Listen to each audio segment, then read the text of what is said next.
To get started, I just wanted to show you quickly how to get into Canvas. You will most likely receive an email from one of your instructors inviting you to a course in Canvas if you have not yet set up an account.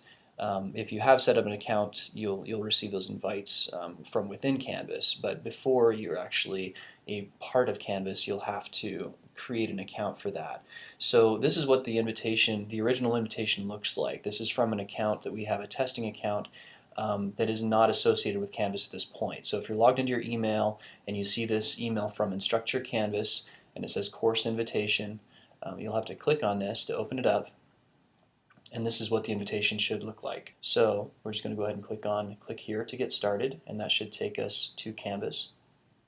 And this actually opens up this course that I have been invited to. Up at the top it says you've been invited to join Best Practices on Online Instruction EOU Sample Course as a student. And of course I want to click Accept at this point. Now we can say welcome aboard. This is where we choose whether we want to create an account or if we have an existing account.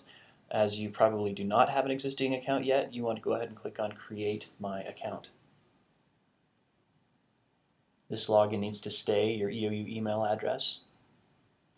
Your password, you want to pick something out that's secure. And then you want to pick your time zone.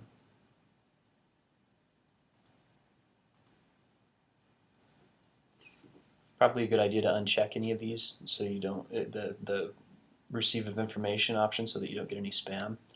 But you will have to agree to the terms of use and then click register. So once I've accepted that invitation, it's going to drop me off into this course under the Home tab.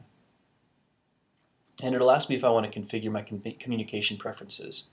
Now, this is a handy tool if you're a fan of using SMS or text messaging in order to receive notifications from your classes.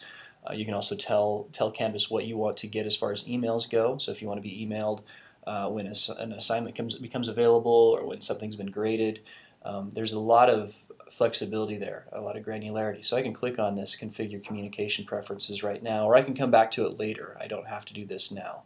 I can actually do that at any time by going up to this area where my panel is, my personal panel. This has my profile information and all my settings that have to do with my profile that also control the communication preferences. But say if I do want to click on that for right now, I can click that. And here I have my email address. My email is set to receive a weekly summary of due dates.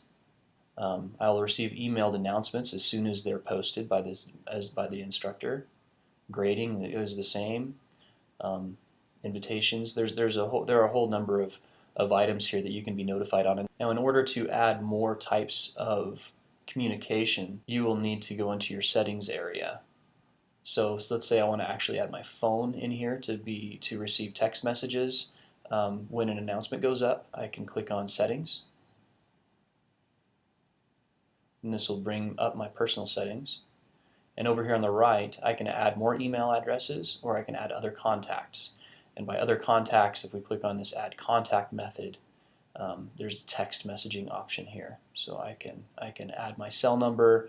I have to tell it that I'm with Verizon or Sprint or whoever, and that should autofill this SMS email. This will register whatever number. This is not a number that I know of, so don't worry about that. But this will automatically set it up to where Canvas will send you text messages. Just be aware, if you are charged for text messages from your phone provider, you'll end up being on the hook for that. There are a number of other options you can set up here in your settings area. You can link, for instance, you can link your Google Docs account to Canvas in order to hand in assignments via Google Docs. One thing that's probably going to be pretty popular as far as making changes to your personal account is adding your own image here. This would show up in all your discussion board entries and your messaging and all that sort of thing. So if you want to add a customized image, you can just hover your mouse over this silhouette and click on the edit button. Right now there are no images here, so I want to click on upload a new image, and I'll choose a file. And from my desktop I just downloaded this Bloodhound image that I really like. and I'll click on Add File. And I'm not sure if this ever gets done loading. If I click on Select Image, it'll eventually get done and show up in my settings here. I did have to leave the settings page and then come back to my profile before it actually showed up. But there I am. There's my bloodhound. You can get as in-depth in this as you want to. If you want to add a bio or links or contact information, you can do that here just by editing your profile. Now, just so you're aware, to get to this area where I can look at my profile, I clicked on my name up here in the upper right corner. There, this John Doe name, which will appear for you too. So clicking on that takes me to this page.